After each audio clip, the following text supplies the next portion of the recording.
Hey everybody, welcome to the Ronline Report. Great guest today. I know you guys have been following this guy on social media, and you know, as much as we say classic is taking over and it's all about shape and pretty lines and aesthetics, bodybuilding for a lot of us, we still love to see the freaks. We like to see thick, conditioned muscle, and this young guy has so much of that. This is Nicolas Vullioud. Am I saying it right, Nicolas? That's perfect. Hi, guys.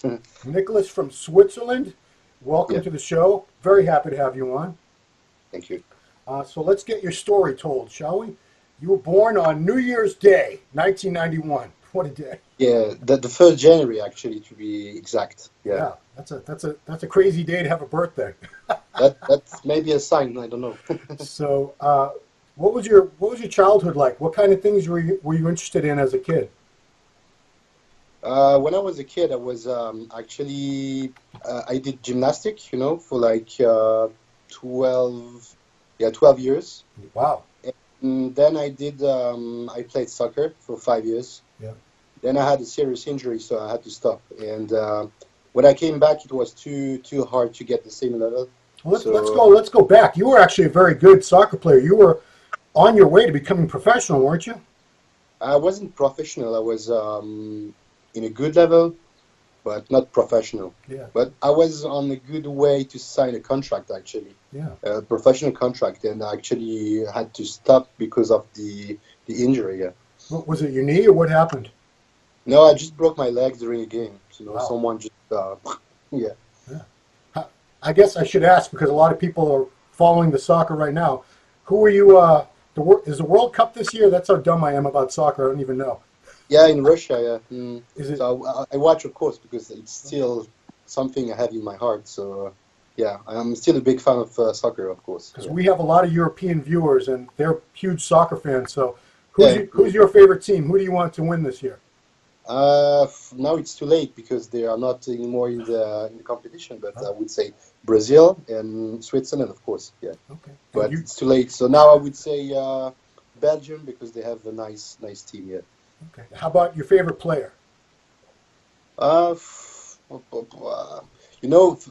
be honest, now I don't really follow because of the bodybuilding, because I'm very busy with this. Yeah. But my favorite player, it was a long time ago, actually. Romario, he was with the Brazil, so it's a long time ago, yeah. Yeah, 1998, I think, yeah. Okay. So it's pretty old, yeah. I can go back further. Pele. Yeah. What's that, like 30, 50 years ago? I don't know. Yeah. So I know you got into bodybuilding while you were in college, but what were you going to school? What did you originally want to do with your life as a career? What were you studying for? I was actually studying psychology, philosophy. Yeah. I was supposed to be a teacher. Oh, wow. And at the end of my studies, I said, you know what, that's not what I want to do, actually. So I have decided not to keep going. And then I started a new, I got a diploma as a personal trainer. Yeah. So I'm still doing it, and yeah. Because I read an interview, it was probably about a year old, I guess, but it talked about how you first went to the gym. You had no intentions of being a bodybuilder, anything like that. It was just for fun, something to try out, right? Yeah, the thing is, as I said, I couldn't play. I didn't want to play soccer anymore. Yeah. So I had to find another way just to enjoy a bit. And that's why I just came in the gym, because I found some fun, yeah. So I have decided to go in the gym every day, and then I met some people who said, yeah, you should try to compete, and yeah, and today I'm a pro. So when you right before you started training, if I saw you, would I have said, this is a guy that's got awesome potential? Was it obvious before you started training, or did it only become obvious after you've been training for a while? Before doing any weightlifting or fitness, I knew I had some good genetic, but I wouldn't think 1 second I could be a pro one day, of course. Yeah. And I think that's the collaboration with Patrick who really made me understand that I can do something great, because he immediately saw something, great and maybe a potential in me. So that's why then I said, okay, I should try and I should do it. Yeah. So when you first started training, did you have any idea what you were doing? I mean, or were you just kind of winging it and trying out all the machines and doing what other people that you saw in the gym were doing? Yeah, I was doing chest every day. I was using the butterfly every day because I thought it was the only machine that works the chest, Yeah. So I was doing the same machines every day, and then I met some coaches, so they showed me a bit the basis, and then I met Patrick, who really gave me a good structure, and yeah, this is where it started. Yeah. Yeah, because I interviewed Patrick about a month ago, or maybe less, and he talked about the Mhm. first day he met you. He said Yeah. you were the skinny kid, and I think you were on a skateboard. Were you skateboarding to the gym or something? But Yeah. Mm. he said, he never, I think, but even then he saw, people, if you have a good eye, you can see potential, even when the person's not big yet. You can see the structure, you can see the muscle Mm. bellies. So he's But obviously, Patrick, he's an expert. He knows what he's looking at. yeah, and I think there's something also that he told me after. He said, I was young, so I was 19, 20 years old when I first met him, Yeah. and I came actually with my own meals Hmm. at 20 years old. Wow. So he said, okay, if you bring your meals and you don't need any advice or that someone has to tell you to do it, Yeah. that maybe shows something interesting. Hmm. So I think that's also a few aspects like that really maybe made him understand that I can do something here. Yeah. Had you already started competing when you met him or no? No, never. Actually, I didn't even know what was a front double biceps. So I actually learned everything with him. Yeah. Wow. Okay. So how old were you when you did your first show, and what was the experience like for you? Because it's such an overwhelming thing to be on stage for the first time. Even the contest prep, it's such a different experience for most people. What was it like Yeah. for you? Well, the first competition I did that was in 2012 European Championship. That was your first show, So, the European Championships. yeah, So you yeah. didn't start at a local show. Uh, at this period, Patrick was actually the national coach, Yeah. so he could choose the guys he wanted for the team. And but to be honest, that was really intense because that was the first time I was doing this, so it was really hard. I was hungry, I was tired, and to be honest, at the end of the prep, I said, you know what? If it's hard like that all the time, Yeah. I won't do it. I won't do it. But I said, okay, you know what? I'm gonna try another one, and the one I did right after was the Swiss Championship, and I won. Wow. So when you won, of course, it's easier to keep going. So then I just keep going and keep going, and Wow. yeah, So you were like, what were you, 20, 21 years old, your first show? yeah, 20, like 21, yeah, And 21. so your second show, you won the Swiss Championship as a junior, or did you win the Open Men too? Actually, in Switzerland, you have to do a kind of qualification show before. Yeah. I won actually the men and the junior. Okay. And for the Swiss Championship, I won only the junior. I was second with the men. Still, Was Yeah, that was not bad. So no, not bad at all. Um, yeah, but looking at and you started off, I mean, you got big pretty quickly, I would say, because you were a light heavyweight from the beginning, right? yeah, exactly. Yeah, Yeah. And Mhm. you're 5'4", is that right? Yeah, 5'4", 5'5". 5'4", 5'5". So what were you, about 190, 195 at your first couple shows? Yeah, yeah. That's a lot of So muscle. that's yeah. The thing is, I don't really think about it. I just do my prep, my off-season prep, and if it works, it works. Sometimes I've gained like 2, 3 kilos, so 10, 5, 6 lbs, and sometimes more, sometimes less. You don't really, you can't know it before starting the prep. So Right. I just do my job, and that's it. Okay. So when you first started working with Patrick, what were the kind of things he changed about your training and your eating? Everything actually, because I didn't even know what was the sweet potatoes. I wasn't eating any veggies. So he really gave me a real structure with the food and also with the training methods. Yeah. He really showed me that I had to build strength before doing any kind of system or intensity. and that's exactly what I did, and I could see that, yeah, it worked. So yeah, I mean, I have huge respect for Patrick because he's a great guy, great coach, and he knows what he's doing. And I'm a bit sad sometimes because I really think he's a bit underrated, Yeah. especially in the US. But he deserves much more respect. Yeah. Yeah, I have always heard nothing but good things about Patrick, and after I interviewed him, I had even more respect for him because he works with so many top level athletes, but you barely hear about it because Yeah. he doesn't promote himself. He doesn't want to take any credit. He wants you Mm. guys to be, the center of attention, and that's really how it should be. If you're a coach, it should be about your athlete, your client, not about Yeah. you.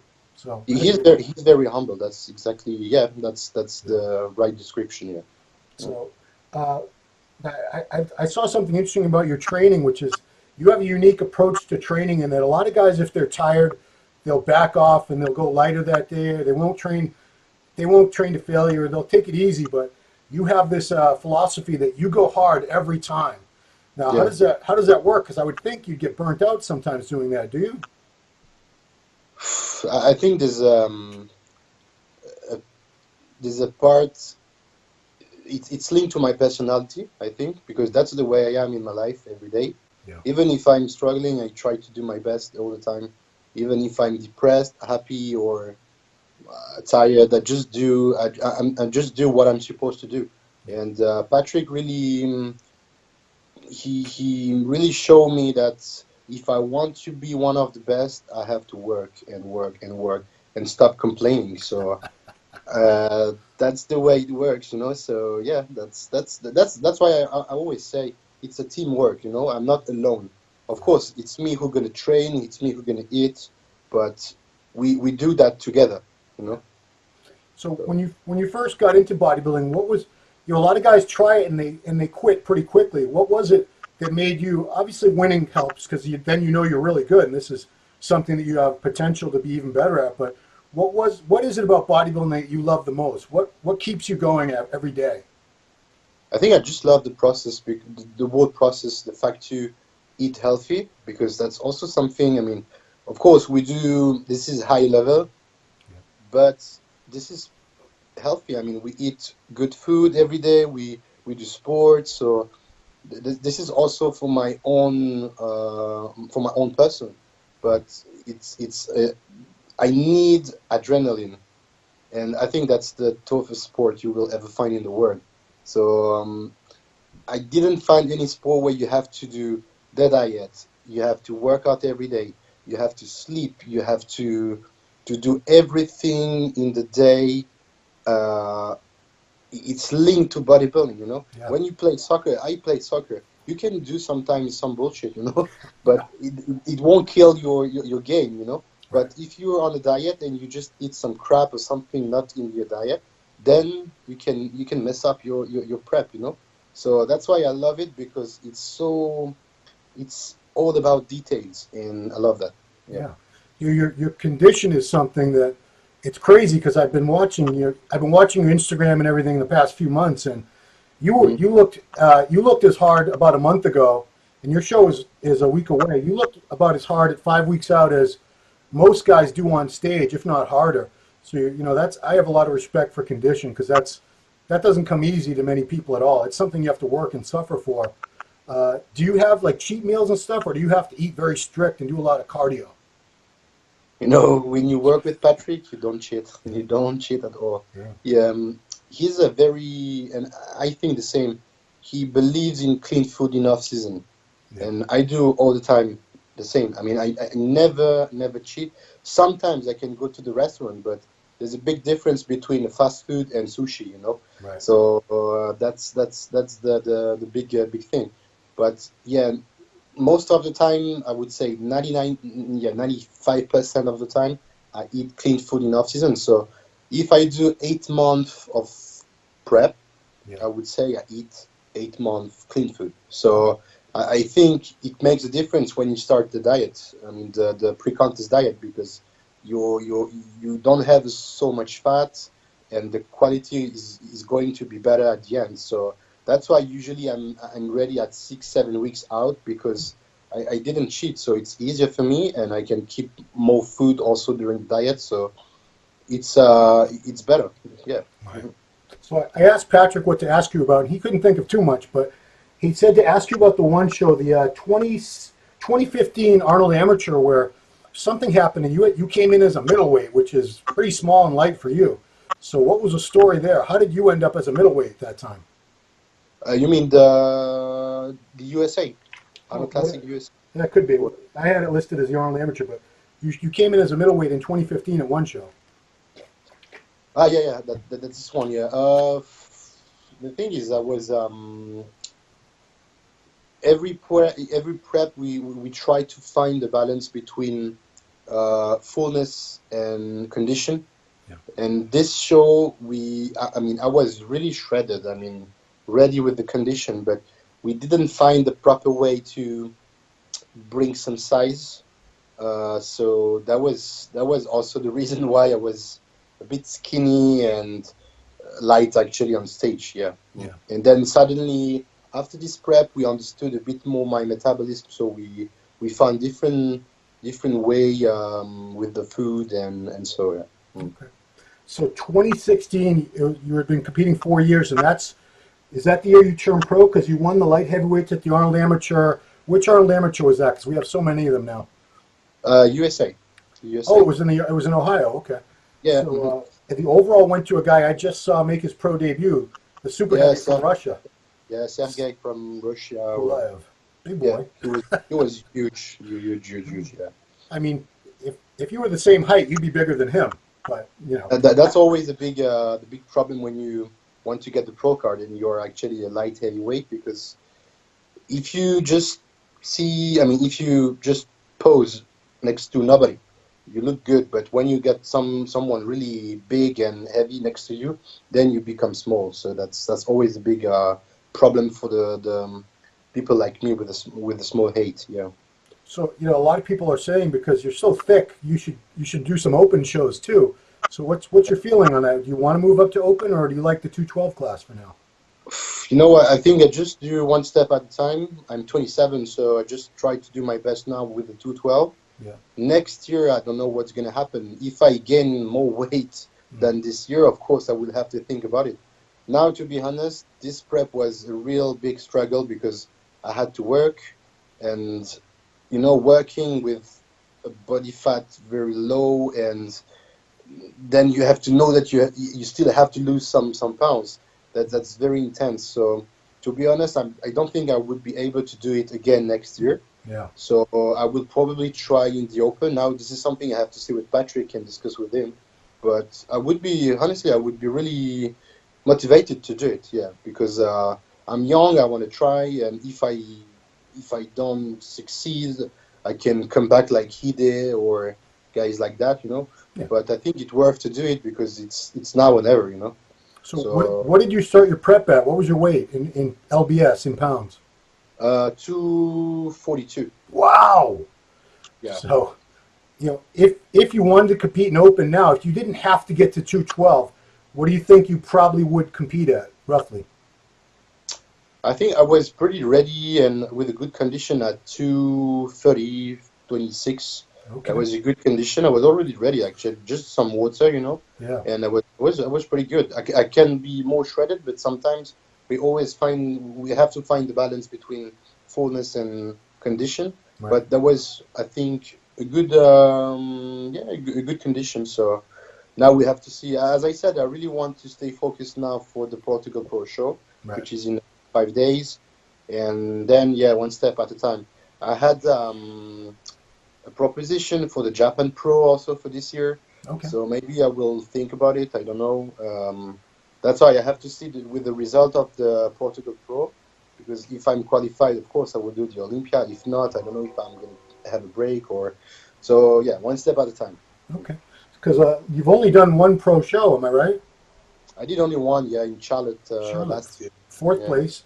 Yeah, I mean, I'm looking at that picture, the pictures from the show. I wasn't there, but you look great. Haven't you done more pro shows? At least a couple more. You know what? The reason is the money. I can't travel 6, 7 times a year.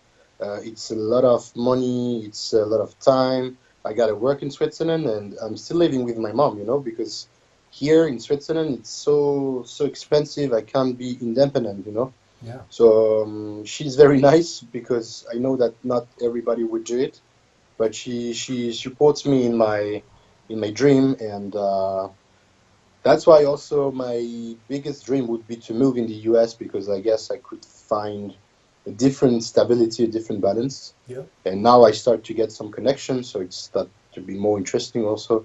So, but yeah, as I said, one step at a time. I do the Portugal, and then I will see you. Okay. Yeah, because we have, I'm gonna have some questions that the MD forum members submitted, and one of them was from a guy named AJ, and that was his first question: is, are you thinking about moving to the USA where you could probably advance your career? Because it's got to be tough to get any kind of recognition and stuff, and especially we'll talk about it next. You just signed with MHP, which is a major company based in the U.S. and it's probably in your best interest to be here in the U.S. where you could make a lot more appearances, go to the expos, people would see you all the time, and your name and your face would be out there. That's never a bad thing. So of course, that's why I was really happy when I signed a contract with MHP because, as you said, that's a big brand. They are pretty famous in the U.S. and they could help me just to find some stability in the U.S. Of course, now it's new, so I also have to show to the brand that I'm worth it, right. and I have to show that I have the potential also. So I have to prove that they made the right decision with this contract also. So it's nice also up to me. So, well, I don't know what parts of the U.S. you've been to. Obviously, you've been to Ohio. We know that, and you've been to Charlotte. I don't know what else you've seen of the USA, and if you've thought about what part of the country, what city you might think about living in. I think I fell in love with Las Vegas. I've been there for 1 month. I have a good friend, Mark Anthony. Oh, He was the first men's physique Olympia, right. and that's a really good friend. And I'm gonna be there no matter what is gonna happen this weekend. Yeah. I will stay in Vegas for a few weeks with him because I need to go there every year because that's this city is just amazing, and for bodybuilding that's the perfect place because the gyms, the food, everything is just on top, So yeah, I love this city. Yeah. It's crazy because for so many years it was Los Angeles was the Mecca. That's where every bodybuilder wanted to live out there. They all came out there to visit at least once a year from Europe or other parts of the USA. And now, like you said, it's Vegas. Vegas has become basically the new bodybuilding center of the US. But no matter what, the USA are just better than any places in Europe, I guess. So, yeah. So, you're known for this crazy, freaky, full, thick muscle mass. What kind of training style do you follow? How do you attribute it? What has helped you build that look that you have? I mean, obviously genetics help a lot, but it's clearly something about your training has helped you get that look that you have, that muscle just popping off the bone look. Tell me about your training a little bit. Well, I have actually two aspects that I try to combine. The first aspect is heavy weight all the time. Even this week, that's my last week, and I'm still trying to lift heavy all the time because I know that it's the only way to get the right stimulation for your muscle. Yeah. So I know I have to do that part, even if it's hard. But that's also why it's not easy, because you have to do it. And then after the heavy part, I try to incorporate a bit more the SST, the training system, training concept of Patrick Tuor. Yep. And I think that's something that really works. My body is really receptive, and now I know pretty well the concept, so I can do my own sessions. I can find a good structure every time because I know how it works, and I actually like this style because that's something really that fits to my personality. Actually, also something hard but also technique. So yeah. So a lot of guys watching, they like to hear the numbers. They want to hear how strong you are. So I'd like to get some. You can tell me off season or the weights you're using now, but throw out some good weights that you use on some, just to, something like squats, something for chest, something for back, because you look like a very strong guy. I want to get an idea of how strong you really are. Well, I'm going to disappoint you because I don't do any squats. It's okay. I'm not this. You know what? Look at your legs. You can do whatever you want because your legs they're some of the craziest legs out there in bodybuilding today. Yeah. Thank you. So whatever you're doing is working. Yeah, but if we, I do some bench press sometimes. I put, I don't know, 4 or 5 plates each side. So, but you know what? I lift actually the same weight now than in off season. The difference is that I have more stability in off season, so I can feel in a proper way and in a better way the muscle, the pump. But I use almost the same weight, so there's no difference. I really think it's mental, and it's also linked to your warm up. If you do a proper warm up, if mentally you are focused on what you're gonna do, then it makes a difference, Yeah. So yeah, I got the same weight all the time, pre-contest diet or off season, still the same. Yeah. Okay. Well, I'm gonna keep going on that. Like every one body part. So like some kind of row. What kind of weight are you handling on a barbell or a dumbbell row? Something like that. Yeah, for the rows, I usually do 200, so it's like for 100 pounds, yeah, a bit more. Okay. A bit more, yeah. Right. Shoulder presses? The press, sometimes it's too much.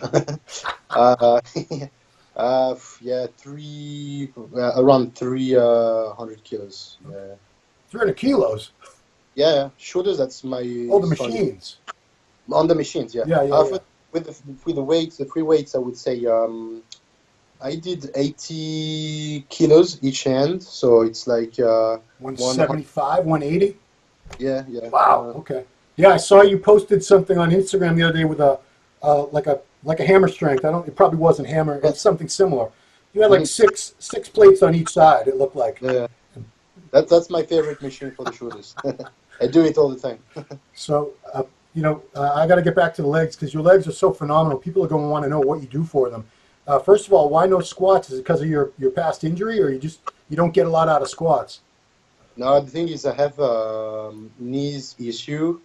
I have actually, I don't know how you say, but flat foot. Yeah, flat feet. Yeah, and because of this and the 6 years of bodybuilding, the weight, the body weight, it totally broke my knee actually. So I got a lot of tension when I do it. I can do squat, but if I do squat, I try to do them in a superset combination. Then I can reduce the weight, and that's it. But I'm not trying to do any stupid exercises. If I don't feel comfortable, I don't do it. I'm 27. I don't want to break myself in 2 years because I want to do this sport for in 20 or 30 years if I can, Right. So I try to be a bit more professional in my head and a bit smarter when I have to train because otherwise I know it's going to kill me. Yeah. You say 20 years, and that sounds ridiculous when some people 20 more years, but Dexter is 22 years older than you, and he's still a top guy at the Olympia. So it's not. I think Dexter is probably lucky because he didn't have any serious injuries. But I think also because he's smart, He knows what to do. He knows his body, so he knows exactly what works for him, and that's exactly what he has to do, and that's why he's still on the top level. And I really respect him because that's a great example for the industry. Yeah, I mean that's what I was going to ask you next. Is you're training as heavy as you are, it's easy to get injured. First of all, how do you avoid getting injured, and also do you do things like deep tissue, chiropractic? What kind of therapy methods do you use in between workouts? Yeah, I do sometimes deep tissue massage. I can't do so many therapy because it's terribly expensive. Yeah, it is. I do a lot of stretching, and I think I have a good with my past, with the gymnastic, that really helped me to stay safe with this because I have a good flexibility with my lower body. Yeah. So I guess it helped me to avoid not to get any injuries. Yeah.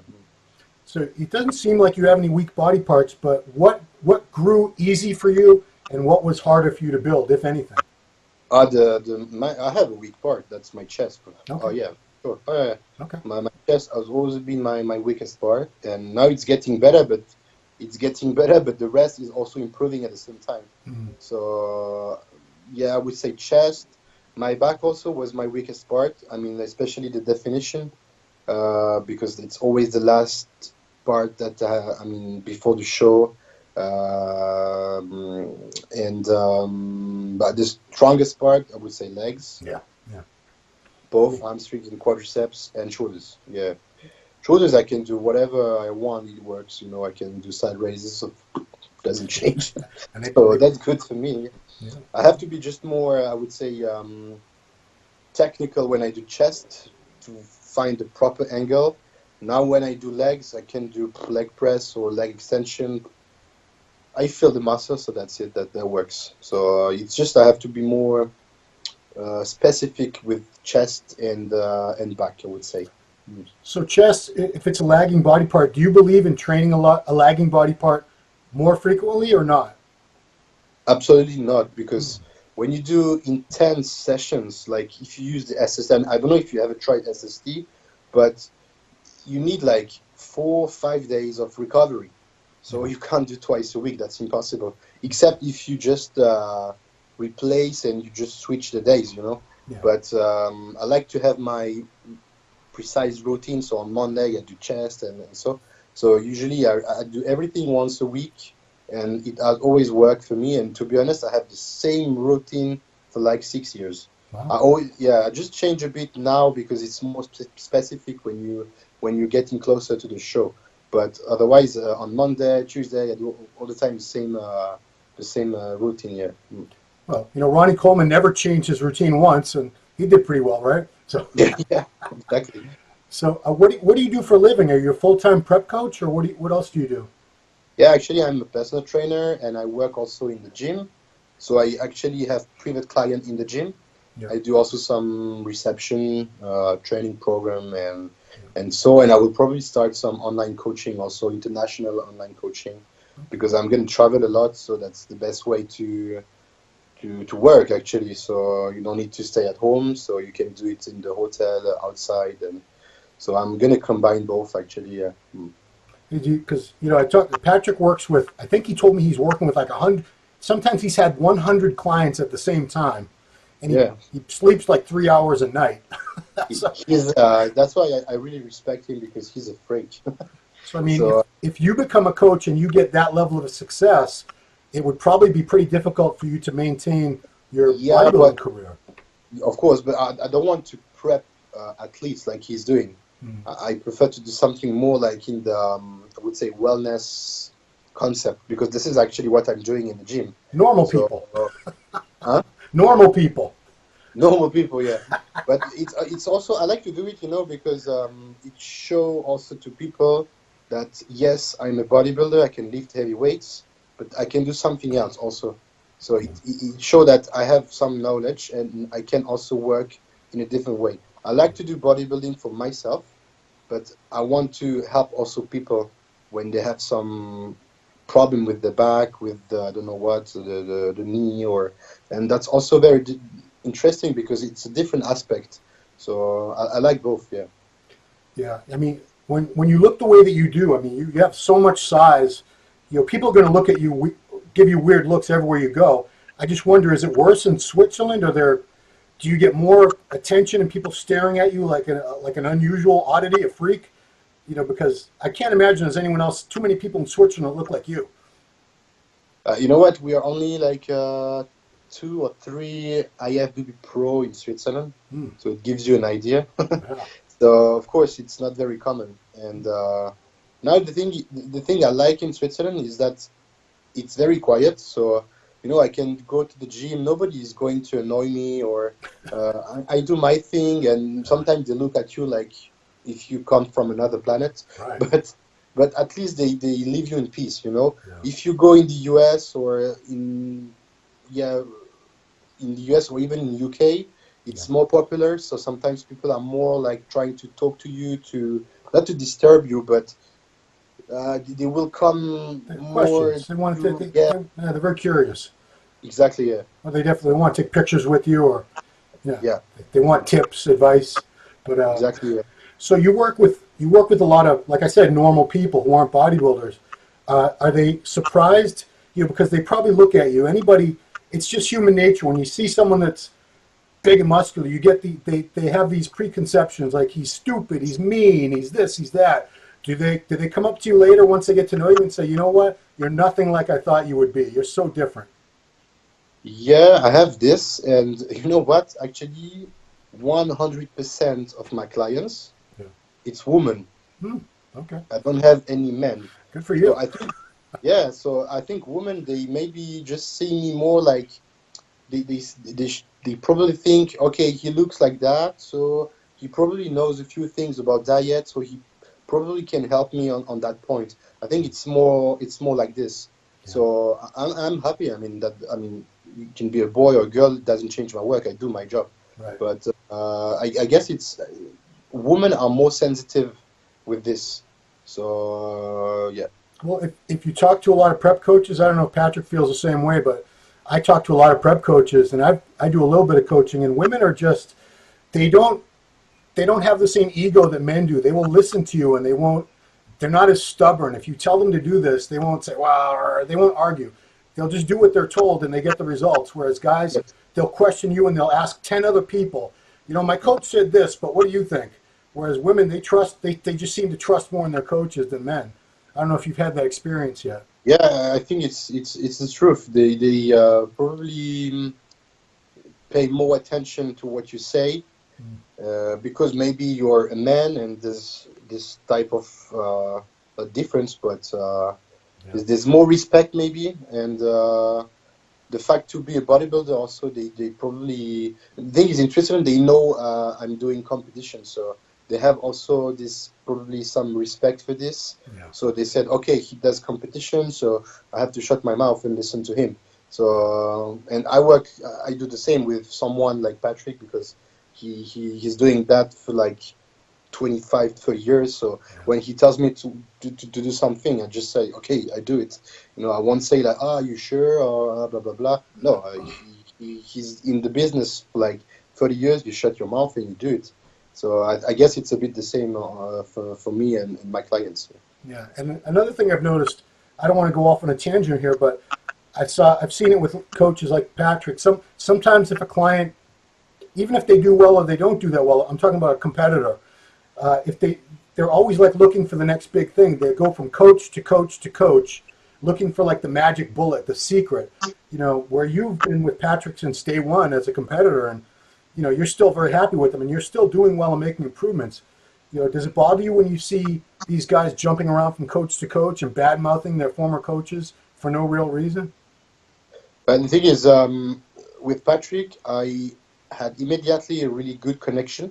Yeah. That's the first thing. And now I'm the type of person who thinks that if something doesn't work and you change immediately, you switch with another coach, you can't know what was wrong, Right. So you got to try again, and then you can improve because you will know exactly, okay, this didn't work, so we get to try this now. And if it doesn't work, okay, we're going to try another thing. Right. And then you can become better each year, each prep. And that's exactly what I did with Patrick. The first year, we were not at 100%. The year after, we were better, but not at 100%.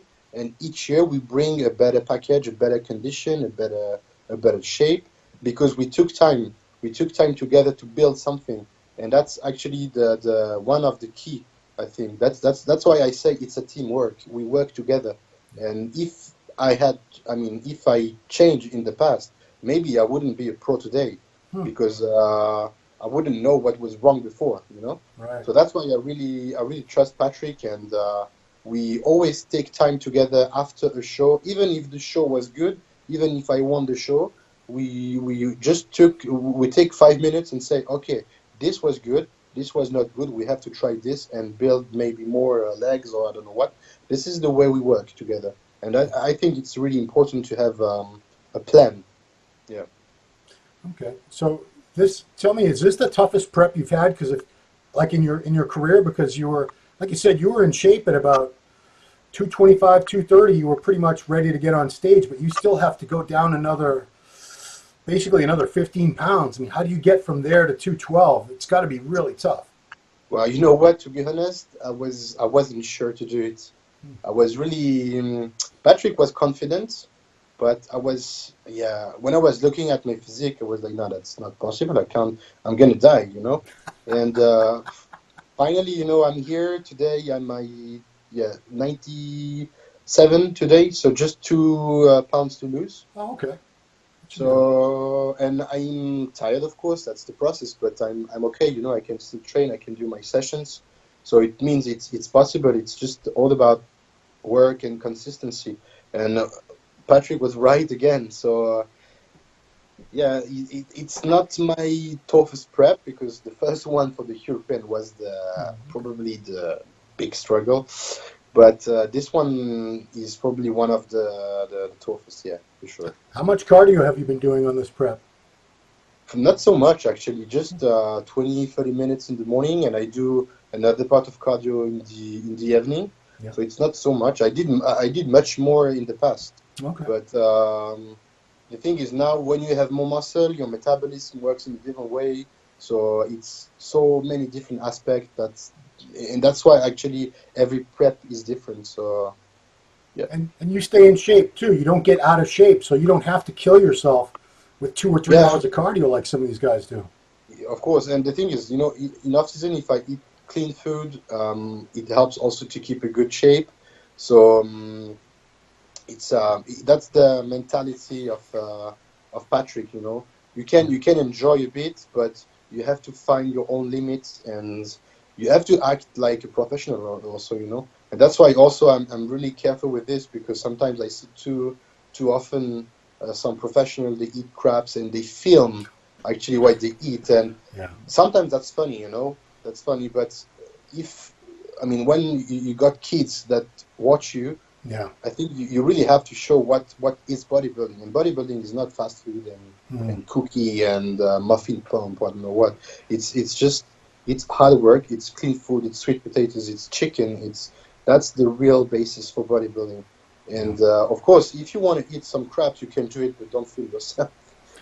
Just that's my philosophy, of course. And, no, I agree with you, because my pet peeve, I follow, you probably follow a lot of competitors just like I do on social media, and even local people, especially the people who are still amateurs. A lot of them, they post up so many pictures of the most disgusting foods, burgers like this big with all kinds of cheese and dressing and crap and pizza and chocolate all stacked up, and they have a real problem, because I'm with you. I think if you're a bodybuilder, you should embrace, I know this isn't always the healthiest sport in every aspect, but you should be eating clean. That should be a major part of what you do every day.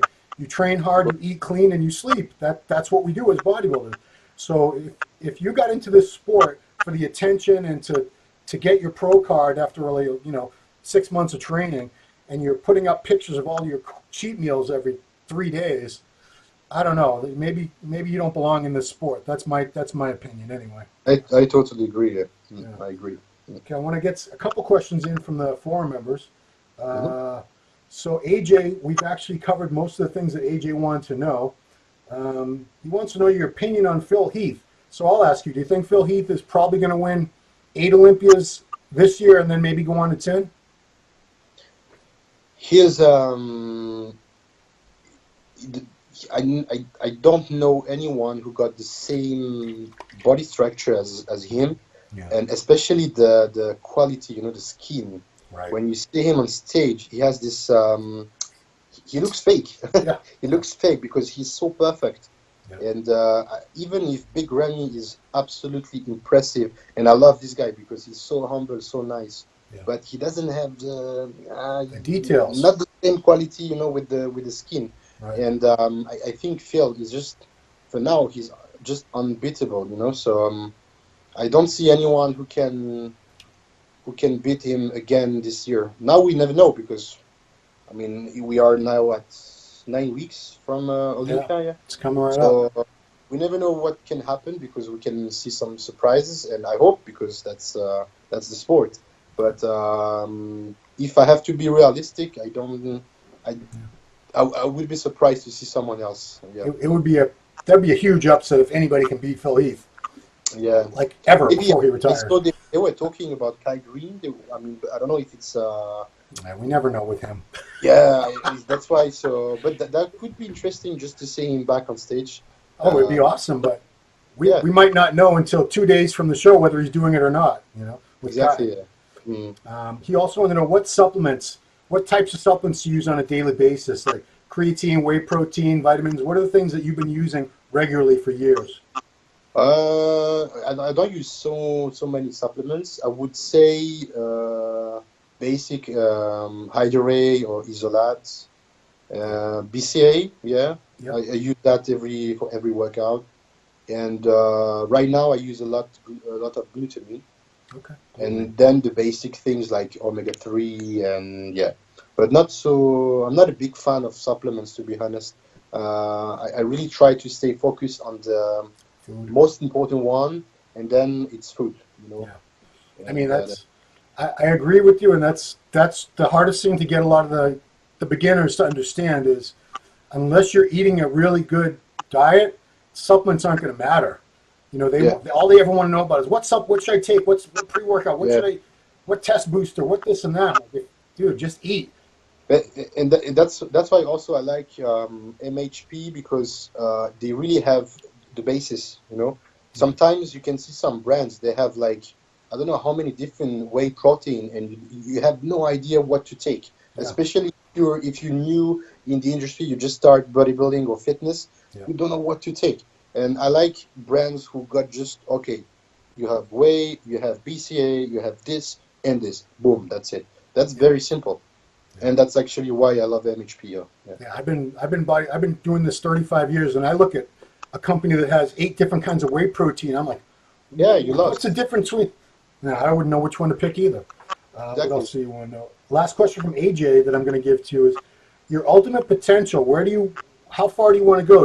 Is a Mr. Olympia your ultimate end game? Is that what you want? Well, the goal I have now is to go on the Olympia stage. Yeah. Now, of course, I have something in long term in my head. I want to be the best. Right. I mean, every bodybuilder wants to be the best. And to be honest, I wouldn't do that sport at this level if I didn't think I would have the potential to do it. Yeah. Because, as I said, it's too much money. It's a lot of Right. investment. So honestly, I would try to build my own family if it wasn't possible. Yeah. So for now, I really try to focus and to put all my effort in bodybuilding because I think I can try to do something interesting. Now it's the future who's gonna tell me, but yeah. Yeah. Last question I'll give to you is from the mayor of bodybuilding. What's one thing you would change about the sport if you could? Sport in general, you mean? Yeah. What if you could change one thing about bodybuilding or the industry? What would you change? Anything at all? I think that's something I would do for every sport. I would say respect, just a bit more some respect. So I would say racism, all these things because it's still there, and sometimes it's still a shame when I see this on the videos or on the TV or yeah, just to respect each other. I love bodybuilding. I love many different sports, and there are also some sports that I don't really like to watch. But I'm not saying any stupid things or I don't disrespect the sport because I know that some other people love the sport. So I find even good that some people have different opinion, Yeah. But it doesn't mean that if you have a different opinion that you have to disrespect the other one. Yeah. So I would say respect. Yeah. Okay. Because I mean, you see it on social media, you see it on the YouTube comments, you see it even on forums where these guys are very negative and they all they do is insult and criticize and mock. And I don't get it because, like you said, there's a lot of sports I don't care about. Like I don't care about soccer, to be honest with you. Mhm. I don't care about any sports, to be honest with you, except bodybuilding. That's how. But I wouldn't go on a message board about soccer and say, these guys are pussies, or I wouldn't bother. But in bodybuilding, you get people who seem to hate bodybuilders and hate bodybuilding, and they take time out of their day to go and post these things. It makes no sense to me. That's why I say this because I don't have many guys like that, but on the social media sometimes I have some haters, Yeah. and I'm like, yeah, I mean, good for you, but I just don't care actually, you know. Yeah. So I'm gonna block you, and that's it. End of the story. Good. And I just don't spend my time on the social media to say shit on someone else. Right. You know, I just do my thing, and I'm even happy when I can talk with someone who is doing something else, because I think we have to stay open. And I love bodybuilding, but I love to do some other activities. You know, so it's important to stay open and to respect. Yeah.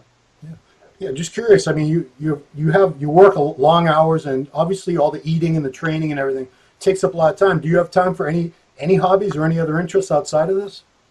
To be honest, right now, no, because the last few weeks it's so stressful. I mean, you know, three sessions a day right now. So, Mm. you know, I just wake up, I do my cardio, then I come back, I eat, I sleep. You know how it works. Yeah. So, but in off season, you know, yeah, I see my friends.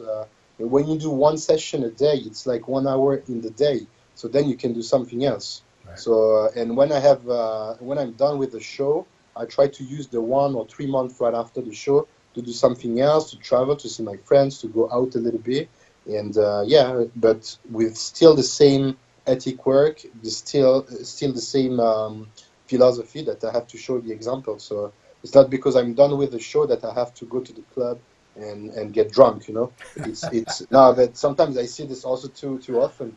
So it's just you have an ethic work. You're a professional, so you have to show something positive. But it doesn't mean that you have to stay at home and not to go out and not to eat something sometime out of your diet. It's just about limits and self-control. Yeah. Okay, so we have the Portugal Pro is coming up this Saturday. I want to wish you the best of luck in your second pro show ever. I have a good feeling about it for you. I think you're going to do very, very well. You know, I don't want to jinx it, but I think you're going to be okay, dude. I think you're going to be okay. So you have a lot of fans out there, a lot of us rooting for you, want to see you do very well. You seem like a very humble, hardworking guy. I wish you nothing but the best, Nicolas. You've got a great future in the sport. So thank you very much for taking the time. I know you got to be exhausted right now. So it's good. Thank you. All right. So I want to wish you very good luck this weekend, and thank you for coming on. So for the Ronline Report, this has been Ron Harris with Nicolas Vullioud. Thanks for watching. Thank you.